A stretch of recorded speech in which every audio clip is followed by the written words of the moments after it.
Hey guys, it's Vampire Mike from Sega CD Universe. So I just wanted to pop on real quick and weigh in on the new 2019 Hellboy movie. So this new movie is directed by Neil Marshall, who had done Dog Soldiers and Doomsday and The Descent and a bunch of other stuff you may have seen, Centurion, I believe. I really like his work. I think he is sort of unique. He always does something a little different in his films, and I really like them. So I was looking forward to seeing the new Hellboy movie. The old one was originally from 2004. I really enjoyed that one. It has some great special effects, and it's a little darker than this release, but I wasn't quite sure what to expect with this one. So Ron Perlman is out, and the gentleman who plays Hopper, I think it is, in Stranger Things, the cop, is in. He does a pretty good job. He's a little goofier than Ron Perlman. Ron Perlman has a little bit more of a kind of heavier presence, almost like he's angrier.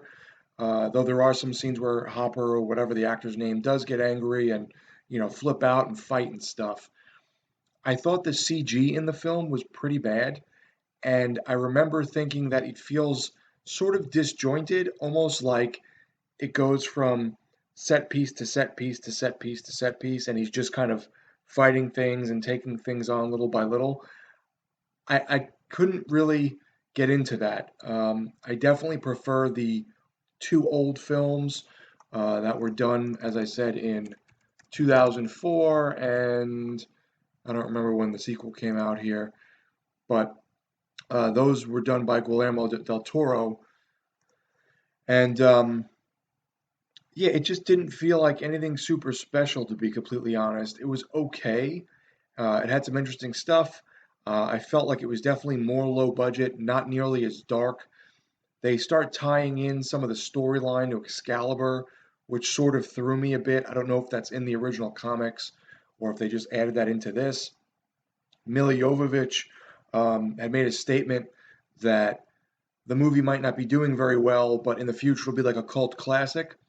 I don't know if that's going to be the case. It's sort of not bad enough to be like a cult classic. It's sort of middling. Um, this is one of those films that if you were a fan of the original, I think you'll like the original better, the original movie, but it doesn't really add much to the like formula or the genre. It's just sort of plain and there. Um, the main point of the story is Hellboy is looking to fight this resurrected witch that is played by Mila Jovovich, and he has like these sort of misadventures with these different characters that are getting involved. There's some ogres at one point that he fights. It's really just nothing great. I thought some of it was good. I had a couple chuckles. Um, I think if you're comparing it to the old movies, you probably won't like it as much. But if you're watching it as a standalone piece, you'll just think it's sort of generic feeling. I guess that's the best way for me to put it. I didn't think it was necessarily bad, but it wasn't necessarily good either. It was just kind of okay. Trying to think if there's anything else I wanted to talk about. They also replaced um, one of the sidekicks from the comic book series, who is normally, I want to say she's an Irish girl with red hair from Ireland, with a black girl. I'm not sure why they did that. I think with movies lately, they tend to sort of, what was the character's name? Oh, and Ian McShane, that was the other thing, who you'll probably recognize. He plays Hellboy's dad in this. He replaces the old British guy. The guy from 1984 who died fairly recently. Um, I want to say the girl's name is something Donahue, the character, but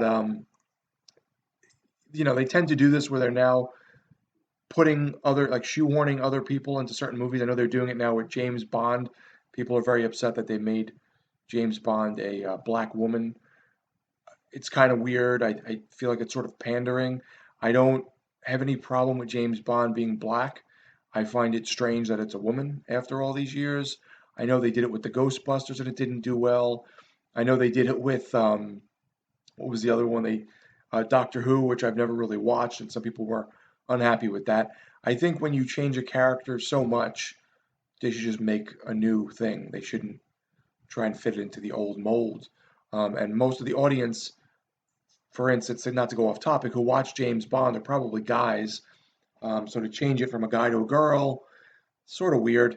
But anyway, Hellboy was okay. I would probably give it like a 6 out of 10. It was decent. If you're a Neil Marshall fan, it's a little off color, so you may like his sort of style. But I have a feeling they most likely reined him in a little bit from what he normally does, because like the Descent was definitely different.